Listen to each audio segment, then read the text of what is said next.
من أين يأتي مقاتلو داعش الملثمون الذين يقتلون ويقطعون الرؤوس بدم بارد أمام عدسات الكاميرا أو خلفها؟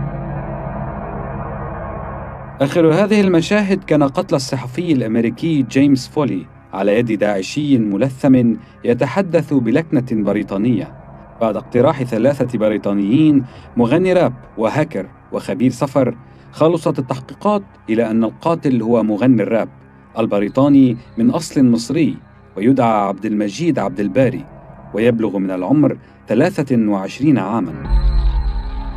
التقارير تشير إلى أن عبد الباري تحول إلى الفكر الديني المتطرف بعد تعرفه على أنجم شودري، إمام الكراهية كما يعرف في بريطانيا، الذي ورد اسمه في تقارير عديدة حول مسؤوليته عن تسهيل وتشجيع شباب الجالية المسلمة على الالتحاق بداعش والمنظمات الإرهابية في سوريا والعراق.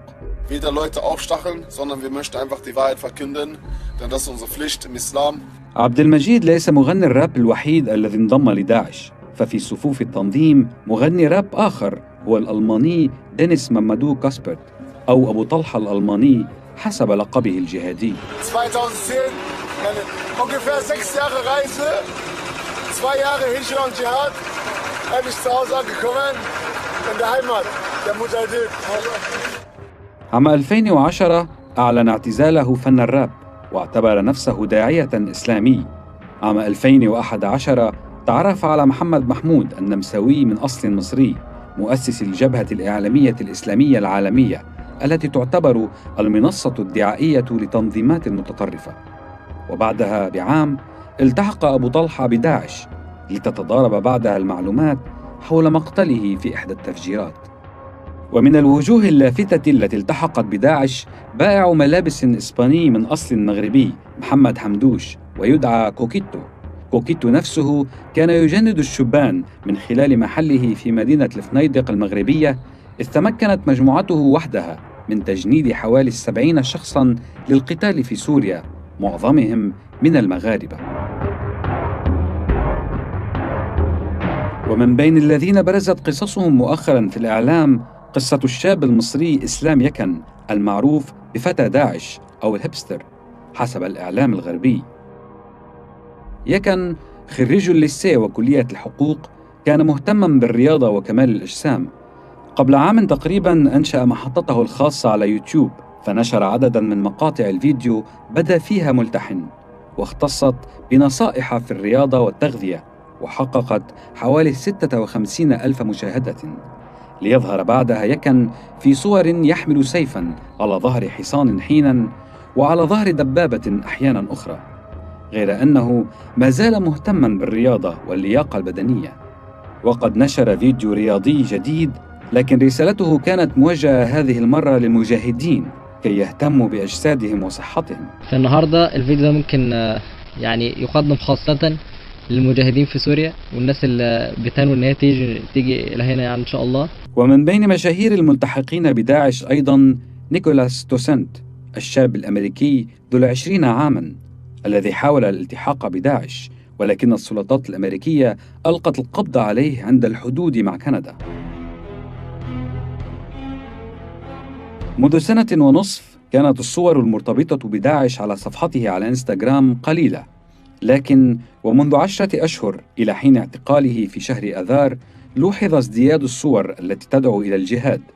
وفي إحدى المرات كتب: أريد أن أنضم إلى جيش الله، ولكن لا أعرف من أين أبدأ. بعدها ب10 أشهر كان نيكولاس الذي يحب سكوبي دو وموسيقى الروك في طريقه للالتحاق بتنظيم داعش، ما يعني أن أحداً ما تلقف رسالته وساعده على معرفة الطريق، ولكنه لم ينجح بالوصول إلى سوريا، وهو الآن يخضع لفحوصات بعد أن ادعى محاميه بأنه مختل عقلياً، وفي تشرين الأول ستجري محاكمته. الانضمام إلى داعش لم يقتصر على الرجال. خديجة داري التي تبلغ 22 عاماً والتي قدمت من لندن للالتحاق بزوجها المقاتل في صفوف داعش غردت على تويتر قائلة: الله أكبر، بريطانيا يجب أن تستسلم. أريد أن أكون أول امرأة بريطانية تقتل الإرهابيين الأمريكيين والبريطانيين. خديجة التي تظهر في الفيديو مع زوجها وطفلها يبدو أنها لا تعلم كم من الأطفال والنساء قتل داعش، وربما تعلم، لكن الأكيد أنها خضعت لدعاية مضللة كما الآلاف ممن التحقوا بهذا التنظيم الإرهابي، والأكيد أيضاً أن طرق التجنيد لم تكن واحدة. هناك من انضم بعد الالتقاء الشخصي برجال دين كما حصل مع قاطع رأس الصحافي الأمريكي الذي تعرف على الداعية أنجم شودري في بريطانيا، أو من خلال شبكات تجنيد كما حصل مع إسلام يكن الذي جندته شبكة خاصة في مسجد الحي الذي يقطن فيه، أم عبر الإنترنت، إذ صرح جيمس كومي مدير مكتب المباحث الفيدرالية FBI أن ما يثير القلق ليس فقط تجنيد الأمريكيين من قبل داعش، بل طريقة تجنيدهم وهي استخدام الإنترنت. فقد أظهر تقرير لشبكة CNN أن داعش يستخدم تويتر بشكل كبير لتجنيد الشبان الغربيين. الأحرف 140 يمكن أن تكون أيضاً طريقاً للجهاد. Using direct messaging on the Twitter accounts of the Islamic State of Iraq in Syria or ISIS.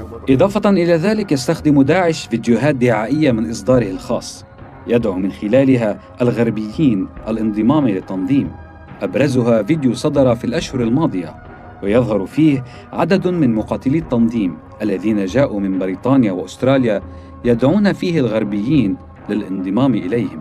Are you willing to sacrifice the fat job you've got, the big car you've got, and the family you have? Are you willing to sacrifice this for the sake of Allah? وإذا ما كان داعش يعرف بأنه التنظيم الأكثر ثراء والذي يدفع رواتب تعتبر عالية لمقاتليه، فمن الواضح أن المال ليس العامل الوحيد لاستقطاب المقاتلين الشباب، وهذا ما يؤكده انضمام مغني الراب والهاكر والمرأة التي تريد أن تكون أول بريطانية في جيش داعش. فليس الفقراء المغررون بالمال وحدهم من التحق بداعش، هناك ما هو أكثر خطورة من المال بالتأكيد.